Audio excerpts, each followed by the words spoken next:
All right, I think we are going to start. Uh, so just to let everyone know that this is our last seminar for now. We're going to restart in the fall.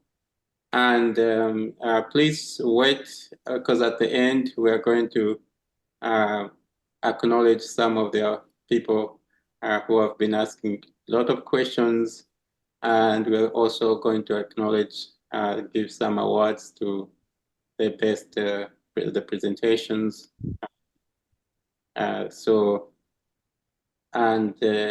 Professor Freeman is going to help us in terms of the awards presentation.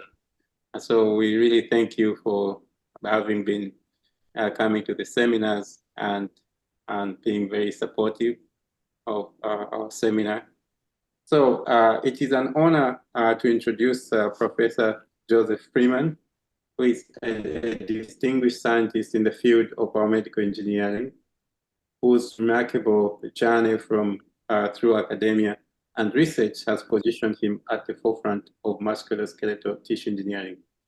Currently, he serves as a professor in the Department of Biomedical Engineering at Rutgers University in New Jersey. Professor Freeman's educational foundation is both impressive and robust, with a BSc in chemical engineering from Princeton University, followed by a PhD in biomedical engineering from Rutgers University. Professor Freeman's early postdoctoral work at the University of Virginia under the mentorship of Dr. Cato Lorenzen in the Department of Orthopedic Surgery set a precedent for his innovative approaches to biomedical solutions. There, he worked on novel biomaterials for bone regeneration and pioneered scaffolds for ligament repair and regeneration. So this work paved the way for his subsequent faculty positions at Virginia Tech and ultimately back at Rutgers University, where he continues to inspire and innovate in the field of musculoskeletal tissue engineering. His research is driven by a passion to develop new implantable scaffolds that encourage the regeneration of musculoskeletal tissues alongside novel therapies for ligament and tendon healing, and cellular therapies which are aimed at wound healing and in vivo tissue regeneration. His contributions to the field are not only academic, but also practical, bridging gaps between theoretical research and real-world medical applications. With an impressive catalog of 86 manuscripts published in referred journals, Professor Freeman's work has not only advanced the field of biomedical engineering, but also earned him notable accolades, such as for example, he's a fellow of the American Institute for Medical and Biological Engineering, has been celebrated as one of the 100 inspiring Black scientists in America by Cell Mentor Crosstalk, and has received numerous awards, including the Rutgers Outstanding Engineering Faculty Award, Rutgers Chancellor's Scholar Award, and the W.H. Coulter Foundation's Early Career Translational Research Award. Professor Freeman's career is a testament to his dedication to improving healthcare through engineering innovation, making him a leading voice and visionary in the biomedical engineering community. So his talk is Novel Bioactive Scaffolds for Vascularized Bone Tissue Engineering. Professor Freeman, please. Wow, that's like the best introduction I've ever received. Thank you so much. Thanks everyone for being here. Thank you, Dr. Mwale, for the invitation. So I'm going to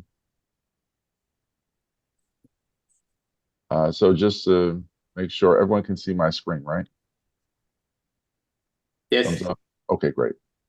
All right, so I'm going to begin. So I just want to talk to you for a little bit of time about some of the work we're doing in the area of vascularized bone tissue engineering. This is kind of one of the tentpole projects within my lab. So bone loss is a major medical problem. Bone loss due to trauma disease is a major issue worldwide, where there are over 18 million orthopedic procedures performed in the USA alone, and over 500,000 of these are bone grafting procedures. Um, um, Worldwide, there are about 2.2 million bone grafting procedures each year. And I believe this brings the revenue for these orthopedic companies to about like 2.5 billion per year. And also makes bone only second to blood as the most transplanted material. So substantial bone loss can be caused by trauma, injury, infection, tumor invasion, and degenerative diseases. And when things kind of go out of control, you get large bone defects. Although bone is inherently able to regenerate itself, it has trouble kind of once you get to these critically large defects. The current options utilize bone grafts reinforced by internal and external fixation, but the reconstruction is typically time-consuming and difficult, fitting multiple pieces together. They have an increased anesthetic risk where because they have multiple pieces that you're trying to place together like a 3D jigsaw puzzle, the patient has to be under anesthesia for longer. And then with all those pieces, there's an increased chance of infection and an increased amount of hospital time. What's normally used for these types of injuries are some of these options that are listed here. The gold standard is the allograft, which is basically taking a piece of bone from one area, usually the iliac crest and the hip, and putting it to the damaged area. It's the gold standard because it provides optimal mechanical strength and integrates with the native bone. But of course, the supply is limited. And the other issue is that there's potential pain from where you get the bone from, and donor site morbidity, and the idea that you basically are creating a wound and then trying to heal a wound. So you need two surgeries, and then there might be an issue from the area where you created it. Then there are allografts and xenografts, which are donor tissues. The advantages for these are increased supply. Some of the disadvantages are there's an increased potential for disease transfer. It can sometimes elicit unfavorable immune responses. Mechanical properties aren't as great as with autografts, and they're not necessarily as osteoconductive. Overall, in some past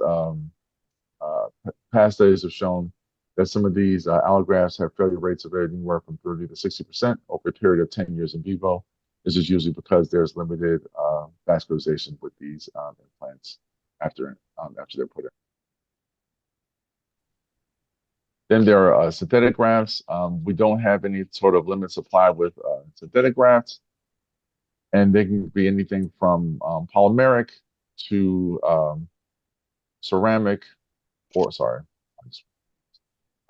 ceramic or metallic. Your metallic implants are strong, but they don't degrade or bond with the surrounding bone unless you have some sort of a ceramic coating. Your ceramic implants are highly porous, and they promote bone growth, but they tend to be brittle and have a lack of mechanical strength.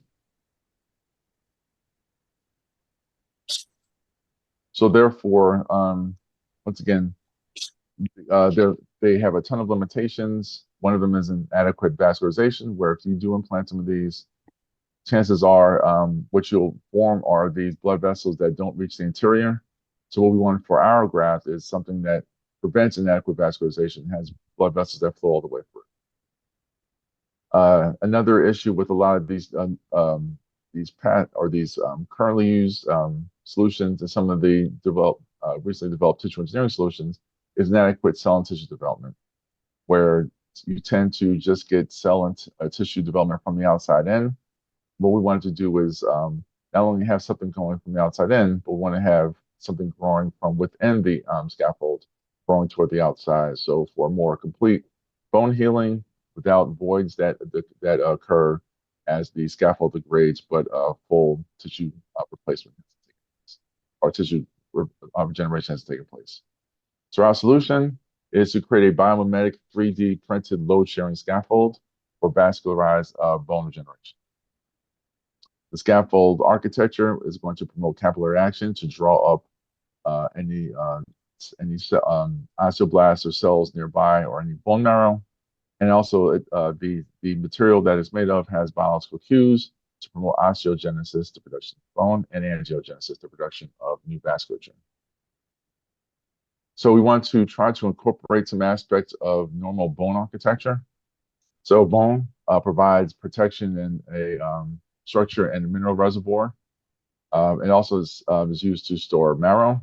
It's mainly composed of type 1 collagen and hydroxyapatite, which is a type of calcium phosphate. Long bone possesses two phases. There's the cortical bone, which is on the outside. It's structured, it's very dense, highly structured. It's made of these osteons, which are basically these spirals of mineralized collagen. And inside it houses blood vessels and nerves. Then you have trabecular bone, which is the spongy portion on the inside. It's used for shock absorption. It's located in the interior. So this design of something dense on the outside and porous on the inside provides lightweight mechanical support. Once again, as I said before, these channels house blood vessels and also nerve endings throughout the entire lymph. So how did I get involved in this? There are medical needs, but sometimes there's more of a personal connection that gets you involved in some of these projects. So my involvement started when I was in high school. So when I was in high school, I think maybe like a junior, my mom showed me an article from Star Ledger. I don't know how many of you actually picked up a newspaper before. So it's like a website on paper. Um, so my mom gave me this article from the newspaper where this kid from Neptune, New Jersey, developed cancer in his femur. Instead of amputating the leg, the doctors wanted to give the kid, his name's Willie, a new implant that could grow along with him. And at the time, this was, let's say, early 90s, this was the state of the art. I don't know if you can see it here, but essentially the implant is a hollow rod and it has holes on the side and the pin on the side as well. And the way that this implant grows is by using this peg and hole system where you pull out the peg, you move to a different hole to extend the length of the implant, and you put the peg back into place. Now, at this time, this was innovative for biomedical engineering, but we've seen this technology before, and if you ever go to like a kindergarten class, one of the ways that they increase this leg, the height of the desk is by taking the legs, pulling out or pushing in a pin, moving it to another hole and popping it in place. And so they're using this technology for an implant, but it's great in the sense that it can grow with the kid. But of course, thinking about how bones normally grow, this grows very suddenly, doesn't grow gradually. And so, there'll be a time where one leg will be longer than the other. And then after that, there's going to be, after you have the growth, all of a sudden, all the tissues are now stretched. So the surrounding blood vessels are stretched, the surrounding skin, uh, muscles, etc., are all stretched. And so the kid's going to be in a lot of pain until all those until there's an adjustment there, and all those tissues eventually grow to accustom the new length of the femur. And this can't be done outside of the body. Each time this implant grows, there has to be a surgery, which means anesthesia, cutting the child open, and popping into place, and then all the pain that comes while the body adjusts to the length of the new femur. So I thought, there's all these drawbacks to this. What if we can do better? And that's kind of when I first decided to, start to study bone as a BME. Just to show you how long ago this was, the movie The Mighty Ducks had just come out in the movie theater. So this happened a long, long time. And people were still buying fur coats without any shame. So our initial foray into this area used a nanofibrous matrix. Our initial design had something that mimicked native trabecular structure and cortical structure, where we had these sort of tubes, these nanofibrous tubes on the outside, and then this really porous nanofibrous matrix on the inside. And we reinforced it with these hydroxyapatite posts along the length. And the material was designed to differentiate stem cells into osteoblasts in certain areas and to promote angiogenesis by stimulating stem cells to produce, to either become vascular endothelial cells or to release factors associated with blood vessel development.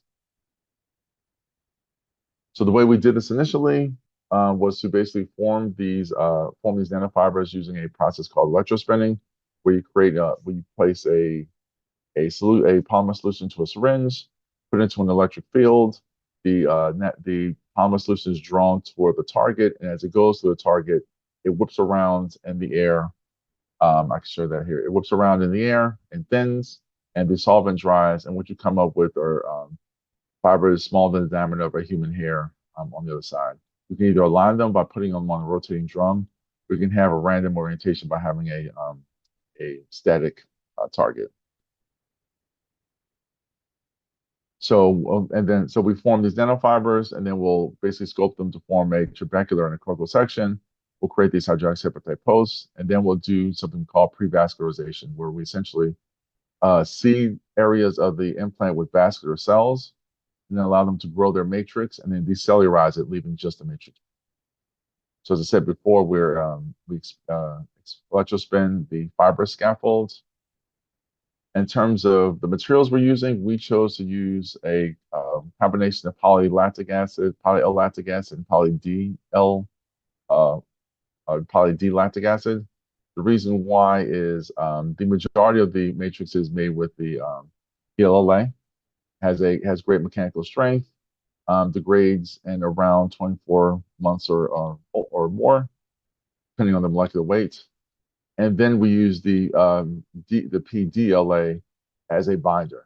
So because of the different structures, the PDLA actually has a lower glass transition temperature. So what we do is we make our structures, we coat them with a layer of PDLA nanofibers, and then we heat the whole structure at the lower transition temperature,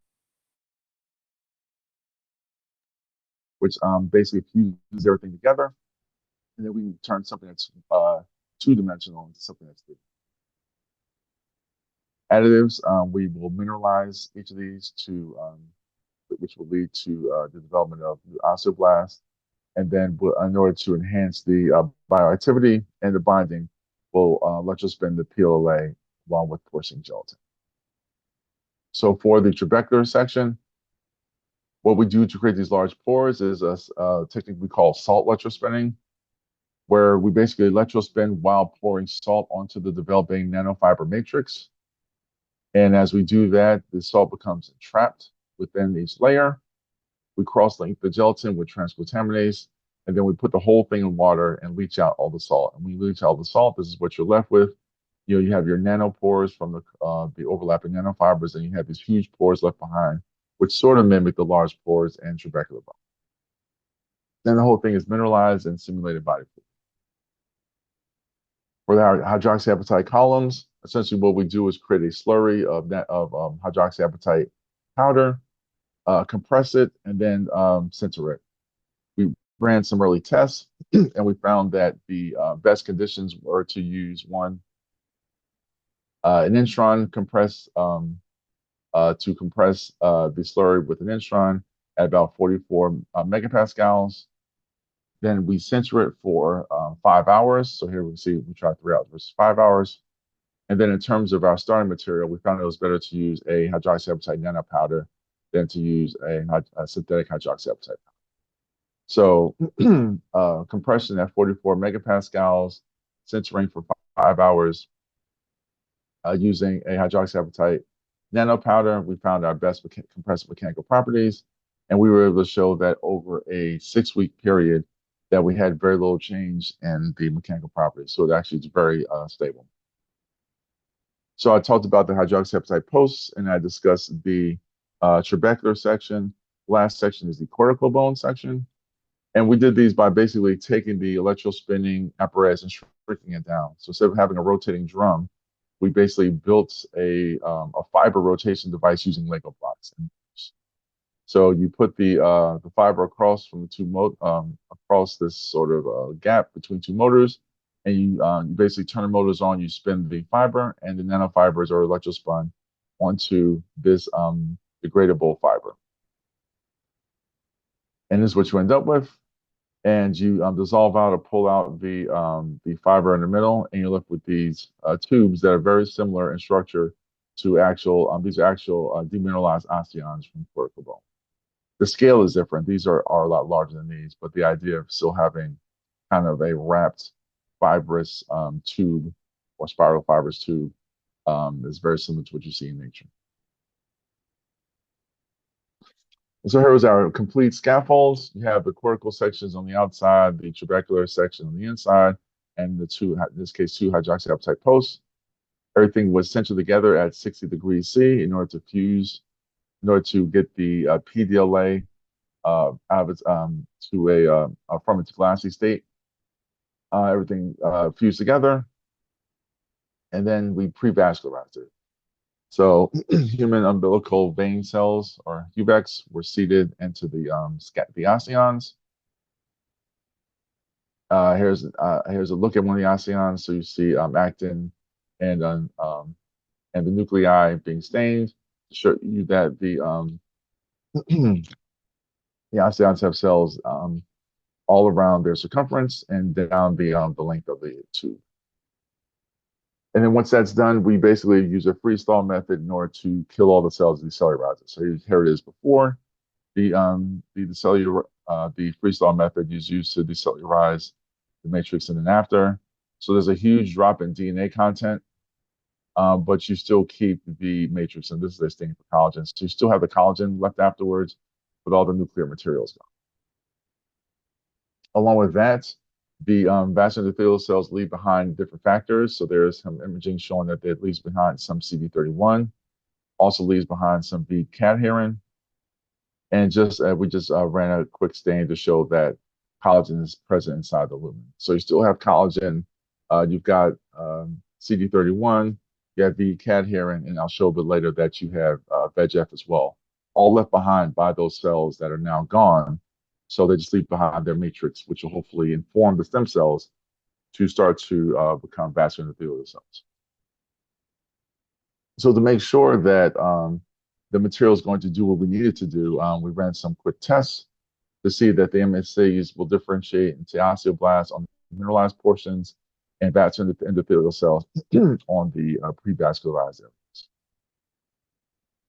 So we ran an alizarin red study showing mineral content, and you can see pretty much all the scaffolds. This one is on the stem cells, or human mesenchymal stem cells, on tissue culture polystyrene. This is them on an unmineralized scaffold. This is them on a mineralized scaffold. You can just see, they're all showing red, which is a sign of mineral production, and that's probably why, or due to the fact that osteoblasts tend to become, stem cells tend to differentiate into osteoblasts on high modulus materials, and PLA has a relatively high modulus, so you're kind of getting that with all the, regardless of mineral content, with all these samples. What is shown, what is different between them all, are some of the other markers. So you can see here, when we run stain for alkaline phosphatase, you have TCP, unmineralized and mineralized. The mineralized scaffolds generate more alkaline phosphatase at each point.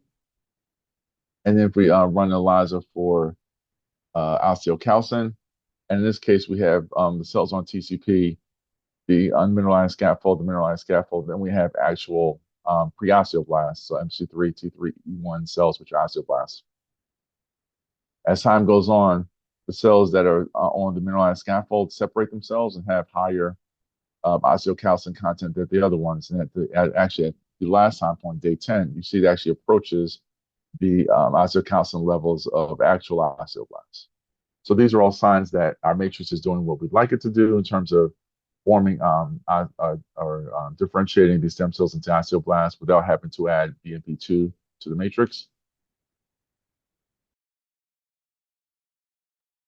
In terms of angiogenic potential, we see these stem cells onto the pre-vascularized matrices, and we see something very similar, where the presence of that matrix leads to signs that these cells are becoming vascular endothelial cells. So here, we stain for VEGF on the decellularized scaffold. So once again, pre-vascularized here, we see signs of VEGF in the green on that scaffold.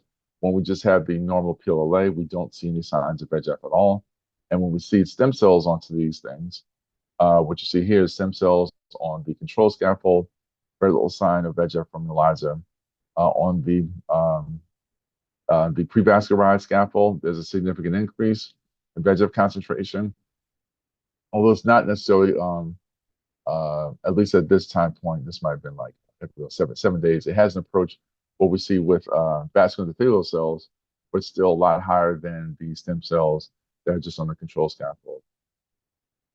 And then just to back it up, we ran another ELISA with another group of scaffolds. You can see here at up to 12 days, there's significantly more vascular endothelial growth factor, or VEGF, on these from the cells that are seated on the pre-vascularized scaffolds than the tissue culture polystyrene and the regular PLA. Just to be safe, we also looked at other factors. We're seeing for other factors.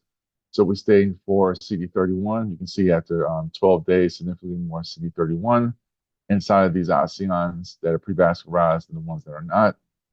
And also B cadherin, significantly more stain B cadherin, the pre-vascularized, the cells on the pre-vascularized matrix versus the ones that are not pre-vascularized.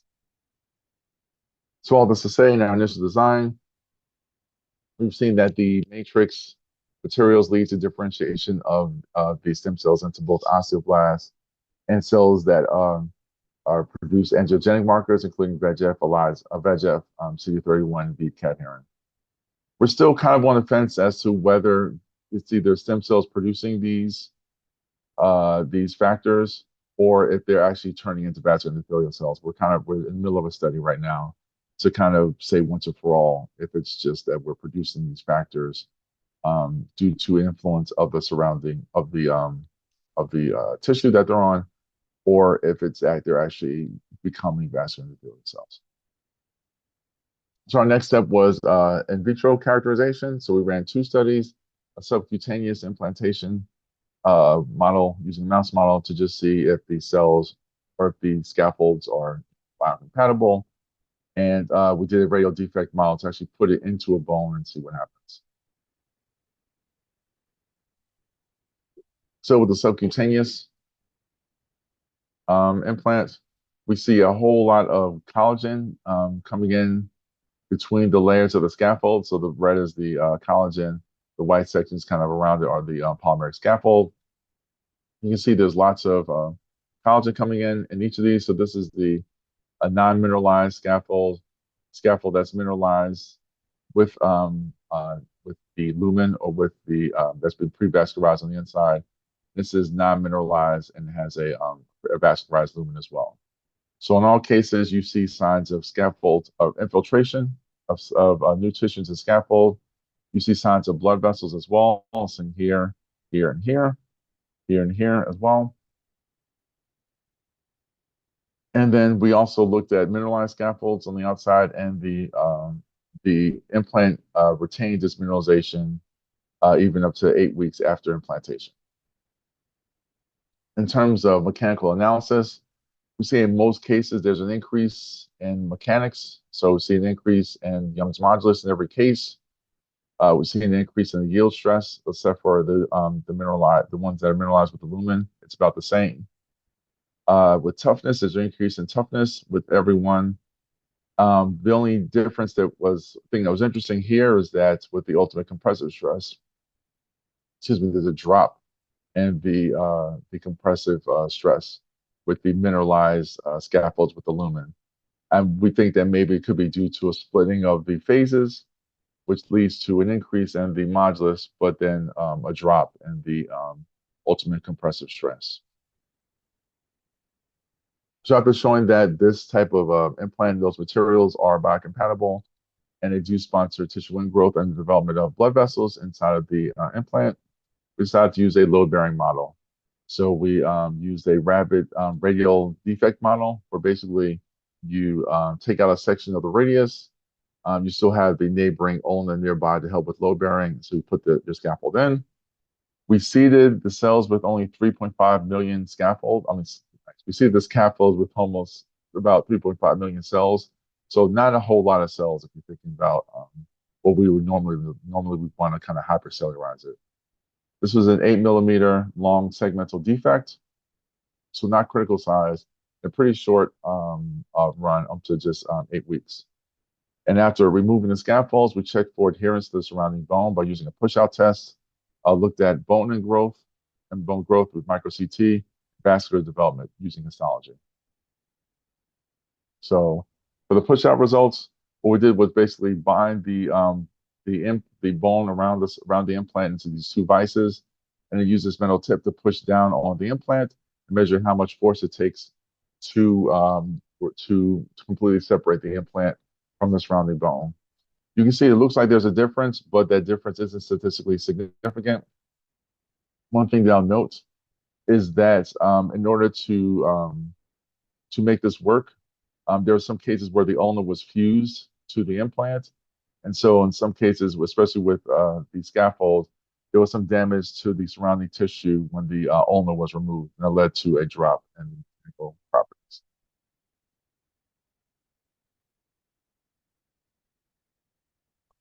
In terms of tissue growth, we see bone tissue growth in both the allograft and the implant. So the implant here is here on the left. The red is the hydroxyapatite post within the implant. The white is new bone, and the green is old established bone. It's all based on density. So you can see that there is new bone growth coming in from the surrounding bone, but also there's some bone in the middle, which we believe is from those seeded stem cells becoming osteoblasts and producing new bone. Sorry, in here within the allograft, I'm sorry,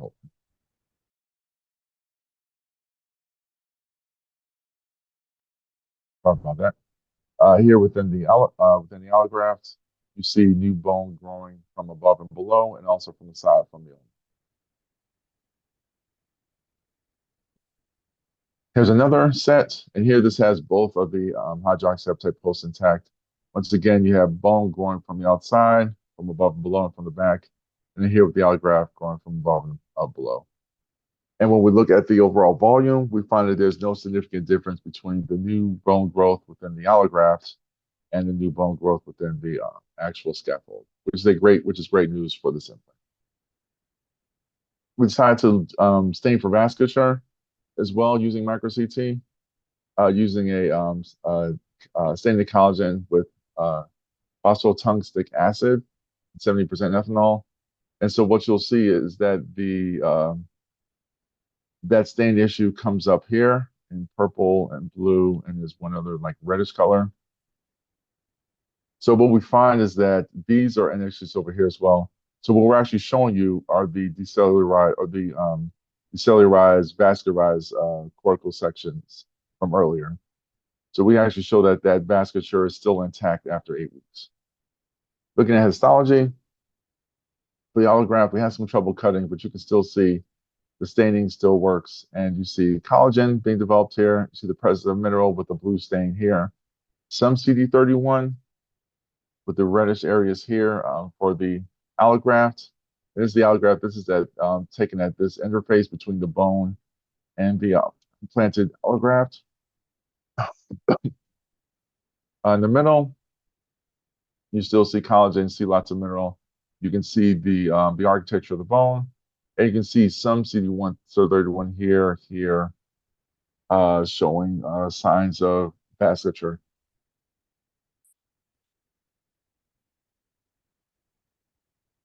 For our scaffold, another area at the interface, you can see collagen that's intruding into the polymeric scaffold, the presence of mineral by the blue stain, and then there's not tons of, but lots of potential blood vessels here, and here, where we see the red, which is a sign that we're actually getting vessel development from the surrounding bone into our graft.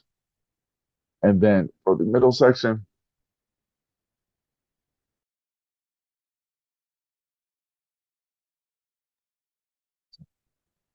we're getting lots of remodeling, collagen growing into the polymeric scaffold. The mineralization is still intact, see with the blue stain. And although we had kind of pulling and issues with the coming up with slices from the middle, we still get a whole lot of CD31 staining showing that there is vasculature there. It's unknown whether it's left over from when we pre-vascularized or it's new tissue. We believe that the middle is probably just from the pre-vascularized section. So at least in this first nanofibrous model, we've been able to show that our bone ingrowth is comparable to the allograft. There's good attachment to the surrounding bone. There's signs of bone development in the graft. and the blood the prevascularized vessels are still prevalent in the implant. So all the materials in the graph do promote the differentiation of the MSCs into osteoblasts and vascular endothelial cells, what we believe to be vascular endothelial cells. There are signs of bone and vascular development as well. And so we want to basically take these wins from the material and apply them to something that can be produced or be fabricated in a more reproducible way. And that uses 3D printing. This is the last section of this talk. So I basically 3D printed PLLA into a grid-like structure. There's two grids. There's one for our cortical section, one for our trabecular section. And what we did was test a bunch of designs mechanically. So here's an older design that still uses the hydroxyapatite posts and some other ones changing the pore size. As you can see here, from the hydroxyapatite posts all the way up to our new designs. Our new designs are a lot stronger with moduli of anywhere from 32 to 40 megapascals. I'm sorry, compressive stresses up to 40 megapascals and moduli up to about 600 megapascals, close to native bone with values of 201 gigapascals. We also tested for capillary action to make sure that these scaffolds can pull up bone marrow and potentially also stem cells from the surrounding bone in order to populate the implant so that we don't have to use a lot of stem cells. And we were able to show that both the trabecular section, the cortical section, the combined bone, cortical, and trabecular sections were able to draw up liquid with various viscosities that are comparable to blood and bone marrow. The trabecular sections were the quickest to draw up the solutions, but capillary action was seen in all three scaffolds. So to summarize, good mechanical properties, ultimate compressive stress about 40 megapascals, compressive modulus about 600 megapascals, and great capillary action. So we basically took the best scaffold in terms of capillary action mechanics, and we mineralized and prevascularized them just to show you we got the same sort of deal, but there's an enhancement. Actually, I think it's just the same as before. Enhancement in terms of mineralization leading to production of osteocalcin and alkaline phosphatase, et cetera. And here with VEGF, we have an increase with VEGF as well. So same things we saw before. And then finally, we went to put into the critical size defect again. This time, we're dealing with a 3D printed implant instead of the nanofibrous one. And our groups are mineralized and prevascularized with no cells, mineralized and prevascularized with the animal's own bone marrow inserted into or seated into the implant, and then just an allograft. And we're actually still going through the data now. What I can show you is some of the implant data. So we can see over 20 weeks that we're gradually growing more bone into our implant, as seen here through X-ray images. And then here, the micro CT, you see a lot of bone being developed. This is a micro CT image of one of our implants. And you can see we're about, I'd say maybe 60 to 70% bone ingrowth after about 20 weeks. There is a gap, and we believe that gap is because this you're fitting a kind of a cylindrical implant into a curved bone. So there was sort of a ridge that was coming off of the edge of this bone. We believe that if it was flush with the actual bone, we'd probably get more bone ingrowth on top as well. In terms of vasculature, our preliminary histology actually shows the development of blood vessels, bone and blood vessels in these scaffolds. So the blood vessels here, and seen with H&E and trichrome and BBG stains. And we can also see the presence of collagen from the bone. So we're still going through the histology, but we're really encouraged by what we see with these early implants showing that there's actual blood vessel development, which is something that should set us apart from other.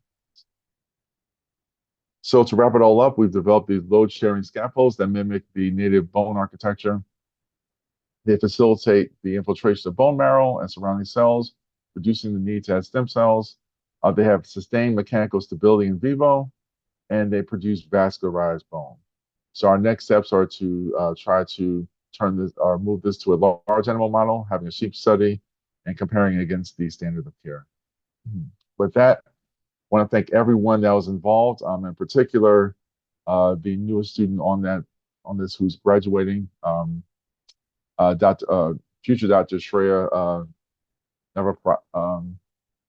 Navavarapu, and also those who helped us with the implants, Dr. Gatz and Barbara Perry. Our funding sources, National Science Foundation, University City Science Center, Rutgers Tech Express, and New Jersey Health Foundation. And with that, I'll say thank you for your time and ask if you have any questions. Thank you very much. Really wonderful presentation. I think we have some questions in the chat. Rashid, would you like to unmute so we can see you? Yeah, thank you so much, Dr. Freeman, for a great presentation. Actually, you answered my question after in several slides.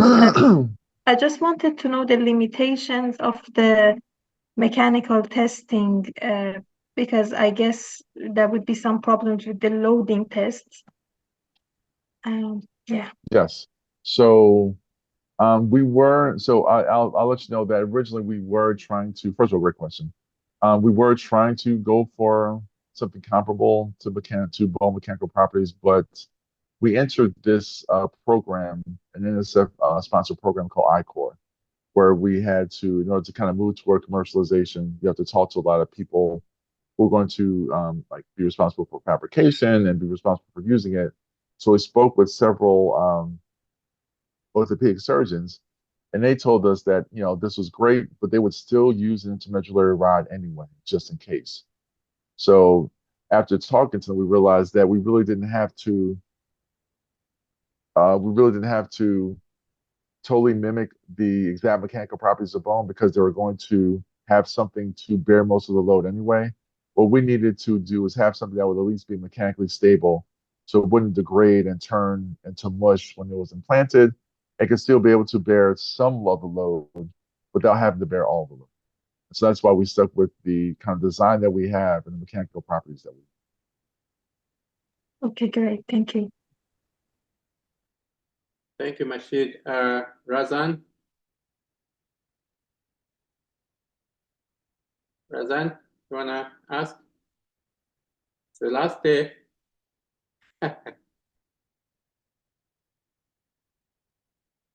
Okay, I think, yeah, so really a great presentation. One of the challenges is that we get the irregular shapes of bone defects. The bone defects are irregular. So how do you deal with that? So I think there's two ways we can go about it. One, because it is 3D printed, it's possible to do something custom. So for example, if it's someone who has, let's say a cancer was just found and they're going to have surgery in a week or maybe 2 weeks. 2 weeks is probably enough time to take an MRI, use that MRI to build the implant, and then have time to pre-vascularize it, then seal it and send it off. Okay. The other thing that could be done is that you could maybe, this is something we were talking about before, you could have almost like a kit where you have kind of a pre-sealed length of this this implant. And the only thing that changes, you can have something at like one diameter, another diameter, another diameter, another diameter. So you choose the right diameter and you just cut it to the length that you need, and then you implant that. The other thing I'll say is this: we see this a lot for we imagine it's been used for really high impact injuries where the bone shatters. So in that case, you'd want to clean out all of the shattered bone and make a clean cut above and below, so that you'd have something that's easier for the implant to be used inside. Okay. So the question from Razan was What are the challenges in using subcutaneous implant in cancer patients who lost muscle mass after radiation? So our subcutaneous study was really just a biocompatibility study. It wasn't like this isn't made to be used subcutaneously. This Okay. is actually made for bone replacement. So I mean, I could adopt that question to bone. So like ICR sarcoma maybe, where I think the main issue is how much bone is left, and if there's enough bone left for this to be kind of inside of. Where if you're pretty much taking out the entire bone, then you might as well especially if it's an adult, then you might as well just use a metallic implant. Or if there is still significant bone surrounding the gap, then the issue just becomes shaping it to fit the gap and then making sure it's anchored. But the difficulties that you would have wouldn't be any different from the difficulties that you would have with anything else that's used currently. I think Alexandrine had also a question. Alexandrine? Yes, I had a question about a graph. You showed that the mechanical properties were getting stronger with time, something like that. And I was wondering, do they keep getting stronger or does it plateau at some point?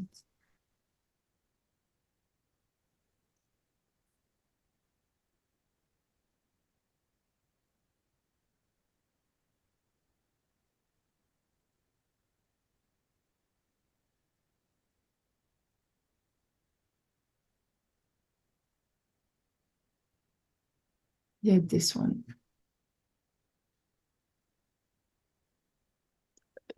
Dr. Freeman, you're muted.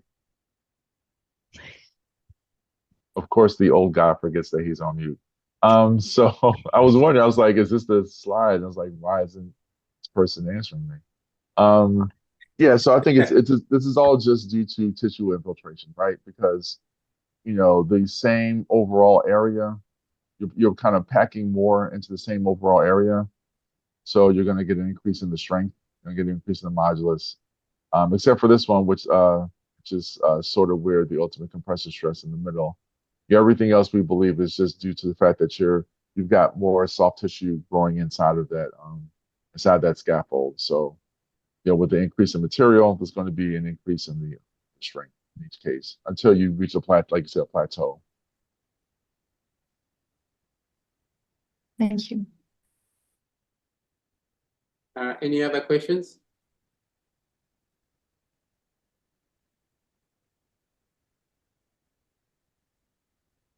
So if there are no more questions, I'd like to thank Professor Freeman for that really wonderful presentation. Now we're going to go to the awards. So remember, these awards are very important for your CVs. If somebody sees award, they think, oh, this person is worthy of giving another stuff. So it's really helpful. So Professor Freeman is going to help us with the awards. First, Laura, you want to go through the announcements? Yeah, so first, please don't forget the research day is getting closer. It's May 23rd. Everybody who submitted their abstract has to register for the research day. So I think Sharon already sent the invitation. Please just go there and reserve your spot. If not, Sharon, it will send a reminder and with the link where you can register. Now we have a word for the presentation. So, Professor Freeman. Okay. All right. So I guess I'll go from third place up. Yep. So, okay. So special for the winning student presentation for the 2023-2024 EXSU and SIS. Special mention with a gift of an award of $100 is Miranda Basal and Zanib Nafis. Miranda Basal presented auxiliary management in breast cancer patients with non-palpable but histologically proven lymph node metastasis. I will not say that 3 times fast. And Zaneem Nafis for presentation, adaptation, translation, and validation of a patient-reported experience measure for children and young people for the Canadian context. In third place, an award of $150, it's Fabio Mendez and Botello Filo, presenting improving pediatric trauma by teaching non-technical skills. In second place, with an award of $175, is Eliane Hamburger with the work on adjuvant therapy using senolytic drugs to prevent breast-to-bone metastasis. And in first place with an award of $200 is David Bertrand, presenting bone adaptation to mechanical loading and osteogenesis. Thank you very much, and congratulations to everyone. So all these will be at our website, and awards will be sent. So this is in terms of Seminar Question Award, Professor Freeman. Yes, so the Seminar Question Award, $50 award will be has been earned by Mashid Mortazavi, Farzan Yassin Kassab, Marianne Gagnon, and Timotop Joshua. So thank you very much for everyone, and you'll be enshrined forever on our website. You have your star forever on our website, and thank you for all your support. And thank you, Professor Freeman, for giving the last and wonderful talk. And thank you, everyone. Have wonderful vacations, and I hope you enjoy the real summer, not the back and forth we've been having. So thank you very much, everyone. Thank you, Professor Freeman. Thank you for having us. This is great. Thank you. Bye. So your semester is over? Not really, kind of. Okay. We try to take a break in the summer. Okay. And you wanna come here? I'm man. We can talk off the air about the many reasons why I might want to leave the United States of America. Yeah. Here we have a common enemy, it's just winter. Yes. So thank you very much, everyone. Thank you. Bye, everyone.